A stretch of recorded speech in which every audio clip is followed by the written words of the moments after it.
안녕하십니까. 한국거래소 시장감시위원회 분쟁조정센터의 반재익 변호사입니다. 시장감시위원회는 2020년부터 회원사 임직원과 투자자를 위한 분쟁 예방 교육자료를 제작하여 공개하고 있습니다. 이번 교육자료는 전년도 교육자료의 연장선상에서 올해 시행된 금융소비자보호법의 주요 내용과 최근 주요 증권분쟁 유형의 예방 포인트를 중심으로 말씀드리고자 합니다. 그럼 지금부터 교육을 시작하도록 하겠습니다. 교육 내용은 금융소비자보호법상 우리 증권 파생상품 장내시장과 관련성 높은 판매행위 규제 부분에 대하여 말씀드리고, 이어서 올해 주요 분쟁 유형과 예방 포인트를 중심으로 설명드리겠습니다. 시장감시위원회 유튜브 채널에는 전년도 교육자료도 올라와 있습니다. 이번 자료와 기존 자료를 함께 참고하여 주시면 되겠습니다.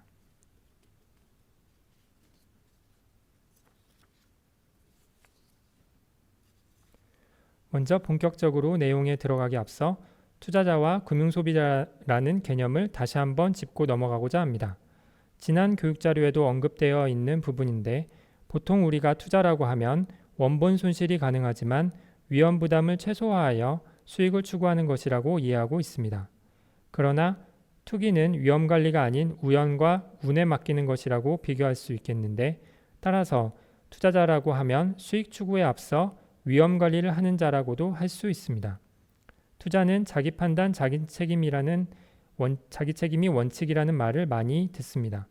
결국 리스크를 관리하는 책임은 1차적으로 투자자 자신에게 있다고 할 수 있습니다.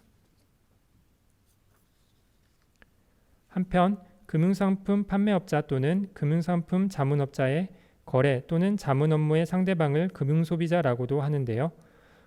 투자상품도 금융상품에 포함되니 투자자는 또한 금융소비자이기도 합니다.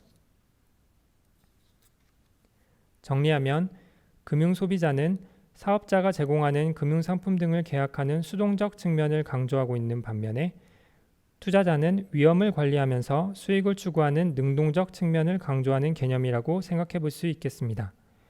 동전의 양면이라고 볼 수도 있는데, 따라서 금융소비자를 보호한다는 개념에 투자자를 보호한다는 개념도 포함된다고 할 수 있겠습니다.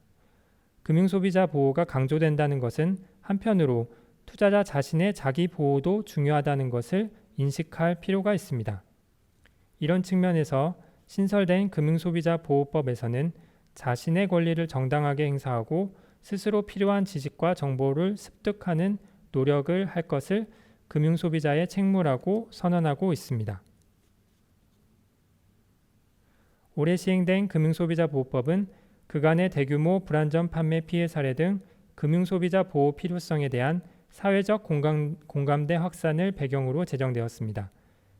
금융상품별로 영업행위 규제가 다른 점이 있었는데, 이를 하나의 법령을 통해 통일성 있게 규율하게 된 것이 특징이라 할 수 있습니다. 물론 여전히 개별 상품별로 세부 내용은 다른 점이 있습니다. 여러 가지 내용이 있지만 금융소비자의 권익을 강화하고 금융회사 등의 영업행위상 책임을 강화하는 것이 중요 골자라고 할 수 있습니다. 특히 영업행위와 관련하여 적합성 원칙 등 판매 규제의 적용 대상을 확대하였고, 청약철회권, 위법계약 해지 요구권, 자료 요구권과 같은 금융소비자 권리를 신설 강화하였습니다. 또한 설명 의무 위반 시의 손해배상을 위한 입증 책임도 일부 전환되었습니다. 각종 금융상품은 각 업권별로 규율 내용과 영역이 다른데, 금소법 시행으로 금융소비자 보호 측면에서 적용할 사항은 금융상품의 4가지 유형에 포섭시켜 체계적으로 규율하게 되었습니다.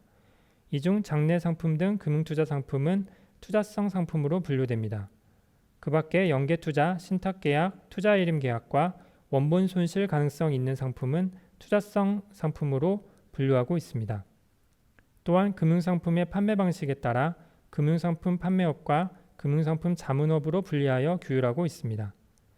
자본시장법상 투자자를 전문 투자자와 일반 투자자로 구분하여 보호 정도를 달리 하였었는데, 금융소비자도 전문 일반으로 구분하여 규율하고 있습니다. 6대 판매 규제 중 적합성, 적정성 원칙과 설명 의무는 일반 금융소비자에게만 적용됩니다. 참고로 청약 철회권도 일반 금융소비자에게만 인정됩니다. 이번 교육에서는 6대 판매 규제 중에서 우리 장내시장의 투자자와 회사 간 분쟁과 관련하여 쟁점이 될 수 있는 적합성 원칙, 적정성 원칙, 설명 의무, 부당 권유 행위 금지 내용을 자세히 살펴보고 아울러 금융상품 판매업자의 손해배상 책임 규정도 같이 말씀드리고자 합니다. 금융소비자보호법은 부칙을 제외하고 총 8장 69개 조문으로 이루어져 있고 시행령과 감독 규정까지 하면 상당히 방대한 내용입니다. 이 자료에서 설명되지 않은 부분은 감독기관 또는 금융교육 유관단체 등에서 금소법과 관련하여 제시하는 여러 참고 교육 자료를 참고하시기 바랍니다. 금융투자상품에 대하여는 기존의 자본시장법에 의하여 주요 영업행위가 규율되고 있었습니다. 그리고 금소법이 신설되면서 자본시장법상 규율 내용 중 적합성, 적정성 원칙, 설명 의무, 부당권유 금지 부분이 금융소비자보호법으로 이동하여 규율되고 있습니다. 다만 영업행위 관련 규율사항 중 임의매매 금지, 손실보전 이익보장 금지, 포괄 일임 금지 원칙 등은 여전히 자본시장법에서 규율하고 있습니다. 금소법상 6대 판매 규제의 주요 내용을 화면과 같이 분류해 두었습니다. 여기서 적합성, 적정성 원칙, 설명 의무는 일반 금융소비자에게만 적용된다는 점, 적합성, 적정성 원칙을 제외하고 다른 영업행위 규제에는 관련 위반행위 수입과 관련하여 과징금이 부과될 수 있다는 점을 기억하시면 될 것 같습니다. 그럼 금융소비자보호법상의 판매 규제 중 적합성 원칙에 대하여 알아보겠습니다. 먼저 고객이 일반 금융소비자인지 전문 금융소비자인지 확인하여야 하고 소비자 정보를 파악하여 투자 성향을 확인한 다음 해당 성향에 적합한 상품만을 권유할 수 있다는 원칙입니다. 투자자분들께서는 증권회사 직원의 권유가 본인의 투자 성향에 적합한 것인지 스스로 점검해 보실 필요가 있습니다. 또 부적합한 상품에 투자하는 것을 확인하는 서면을 작성하는 경우에도 주의하셔야 합니다. 실제 부적합한 상품의 권유가 있는 경우에 단순히 확인서가 존재한다는 것만으로 증권사 등이 바로 면책된다고 보기는 어렵습니다. 하지만 추후 분쟁의 소지가 많고 입증 등의 문제에서 불리하게 작용할 수 있기 때문에 주의하셔야 합니다. 적정성 원칙은 파생상품과 같이 위험성이 보다 큰 상품에 대하여 적용됩니다. 소비자 정보를 파악하여 해당 상품이 일반 금융소비자에게 적정하지 않은 경우에는 이를 고지하고 확인까지 받아야 합니다. 또 적정성 판단 결과와 이유기재 서류와 설명서도 함께 제공하여야 합니다. 적정성 원칙 적용 상품은 위험성이 크므로 상품 구조와 손실 가능성을 꼼꼼히 확인하시는 것이 좋습니다. 또 자본시장법 시행령이 개정되면서 고난도 금융투자 상품 등에 대한 녹지 숙려 제도가 도입되었는데 65세 이상 투자자와 부적합 상품 투자자가 적정성 원칙 적용 상품에 투자할 경우에도 녹지 숙려 제도가 적용됩니다. 제도상 보호장치를 잘 숙지하시고 투자에 보다 신중하게 임하시길 권해드립니다. 다음은 설명 의무입니다. 투자성 상품을 기준으로 할 때 상품 내용과 투자 위험 등 관련 사항, 계약 기간, 금융상품 구조, 기대 수익 및 손실 상황과 손실 추정액, 청약 철회권 관련 사항 등을 설명하고 관련 설명서를 제공해야 하며 설명 내용을 소비자가 이해하였음을 확인하여야 합니다. 투자자 입장에서 특히 최초 계좌 개설 시 또는 처음 투자 권유를 받거나 투자할 때 정확한 설명을 듣고 이해하는 것이 중요합니다. 설명 내용을 이해하였음을 확인하여 줄 때에도 역시 신중하셔야 합니다. 다음은 부당권유 행위 금지입니다. 일반 전문 금융소비자 모두에게 적용되며 투자성 상품 또한 모두 적용됩니다. 금지되는 부당권유 행위 유형은 법령에 상세하게 규정되어 있습니다. 몇 가지 살펴보면 단정적 판단을 제공하거나 불확실한 사항을 확언하여 권유하는 행위, 사실과 다르게 알리는 행위, 중요 사항을 알면서 고지하지 않는 행위, 적합성 원칙에 따라 파악한 소비자 정보를 조작하여 권유하는 행위, 투자성 상품을 권유하면서 요청하지 않은 다른 대출성 상품을 안내하는 행위, 적합성 원칙을 적용받지 않고 권유하기 위하여 일반 금융소비자에게 권유불원서를 받는 행위 등이 있습니다. 이렇게 금지되는 유형을 잘 읽어보시면 반대로 투자자 입장에서 어떠한 영업행위를 평소에 주의하셔야 하는지 아실 수 있을 것입니다. 다음으로 금융소비자 권익 강화와 관련한 손해배상 책임과 입증 책임 전환에 대하여 살펴보겠습니다. 금융소비자보호법은 법률 위반으로 손해가 발생한 경우 손해배상 책임을 인정하는 조항을 직접 두고 있습니다.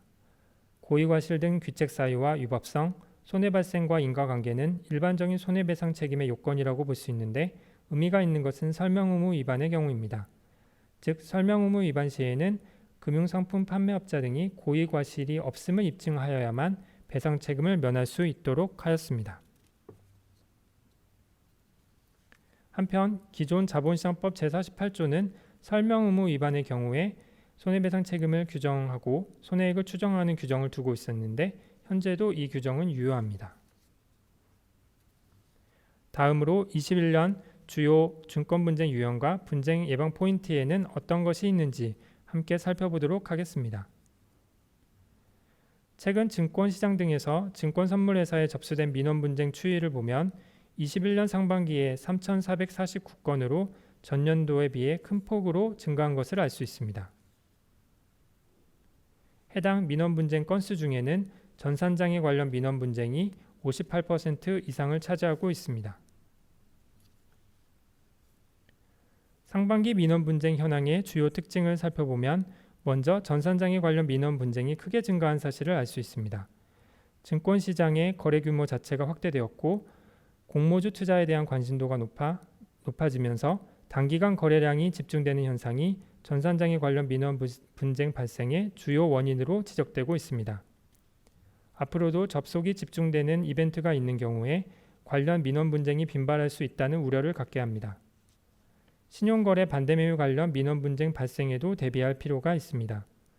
신용거래 규모가 증가하고 있다는 점을 주의하여야 하는데 향후에 증시 변동성이 심화되면 반대매매 실행으로 관련된 민원 분쟁이 증가될 우려가 있습니다. 그 밖에 다른 유형의 민원 분쟁은 다소 안정화되는 추세가 보이지만 여전히 대규모 불안전 판매 피해 여파가 남아있는 만큼 투자자들께서도 상품 투자 결정 시 신중하실 필요가 있습니다. 그럼 전산장애 관련 민원 분쟁 예방을 위한 주의사항을 살펴보겠습니다. 먼저 대체 주문 수단을 사전에 확인하는 것이 좋습니다. 전산장애 현상이 발생하면 당황하시기 쉬운데 사전에 ARS 고객센터나 연결이 가능한 거래증권사의 지점 연락처를 미리 숙지하는 것이 좋습니다. 매매 의사를 입증할 수 있는 기록을 남기는 것도 추후 분쟁 해결을 위해 중요합니다. 주문 곤란 시 그 현상을 기록에 남기는 것이 좋고 매매 의사의 객관적인 입증을 위한 기록도 중요합니다. 추후에 이러한 매매 의사나 실제 손해 발생 사실이 객관적으로 입증되지 않아서 손해배상을 받지 못하는 등 분쟁 해결이 어려울 가능성도 있기 때문입니다. 마지막으로 평소 자신의 주문 매체에 대한 성능을 점검하는 것도 필요합니다. 주문 오류가 증권사 전산관리 영역이 아닌 개인 전산기기나 통신회선 문제인 경우에는 배상 책임을 추궁하기 어려울 수 있습니다. 다음으로 신용거래 확대에 따른 반대매매 관련 민원 분쟁의 예방을 위한 주의사항입니다. 먼저 투자자께서는 신용거래의 위험성을 충분히 인식하시고 신중하게 투자하셔야 합니다. 신용거래는 자기 자금보다 더 많은 투자 금액을 통해 추가 수익을 노릴 수 있지만 주가가 하락하면 손실폭이 확대되고 반대매매 손실까지도 입을 위험성이 있기 때문입니다. 따라서 신용거래 결정 전에 약관과 설명서 등을 꼼꼼히 확인하고 특히 반대매매 실행과 밀접한 사항은 평소에 정확히 숙지하고 계셔야 합니다. 마지막으로 증권사가 추가 담보 제공 요구를 할 경우 이에 적정히 대처하실 수 있도록 통지 내용에 유의하시는 것이 좋습니다. 그 밖에 다른 증권 분쟁 유형의 예방을 위한 사항도 간략히 정리해 보았습니다. 고객의 위임 없는 임의매매는 엄격히 금지되고 있는데 따라서 본인의 위임 없는 거래를 발견할 경우 즉시 이의 제기하는 조치가 필요합니다. 또 임의매매 사실이 인정되더라도 사후에 이를 추인한 것으로 인정되는 경우 책임 추궁이 어려울 수 있으므로 주의하셔야 합니다. 그리고 평소 본인의 계좌 비밀번호 등을 스스로 잘 관리하는 것도 기본적인 예방 수칙이 되겠습니다. 1인 매매는 증권사 직원에게 고객 계좌를 포괄적으로 위임하는 경우를 말합니다. 사적인 1인 매매는 극히 예외적인 경우를 제외하고는 금지되는 것이 원칙입니다. 물론 우리 판례는 1인 매매의 사법상 효력 자체는 인정하기 때문에 투자 손익은 고객에게 귀속됩니다. 다만 이름을 기화로 과다한 거래 손실이 발생한 과당 매매의 경우에는 일부 손해배상이 가능할 수 있습니다. 하지만 1인 매매는 과당 매매, 계좌 방치로 인한 손실 확대 등과 같이 많은 분쟁의 씨앗을 품고 있는 건전하지 않은 투자 형태입니다. 1인 매매는 피하시길 당부드립니다. 그 밖에 부당권유 유형과 관련하여서는 앞서 금융소비자보호법에 대한 설명을 드린 내용을 참고하시고 상품 특성을 충분히 숙지하여 자신의 성향과 상황에 맞는 합리적인 투자를 하시기를 당부드립니다. 또 참고로 금융투자업자가 투자 손실을 보전해 준다거나 이익을 보장해 준다는 약정은 무효입니다. 물론 손실보장 약정 등을 통하여 특정 상품을 권유하는 행위 자체는 부당권유에 해당할 수 있겠습니다만 무효인 약정을 이행하라고 요구할 수 없다는 사실을 명심하시면 좋겠습니다. 저희가 준비한 교육 내용은 여기까지입니다. 추가 문의사항이 있으신 경우 언제든지 한국거래소 분쟁조정센터로 연락 주시기 바랍니다. 감사합니다.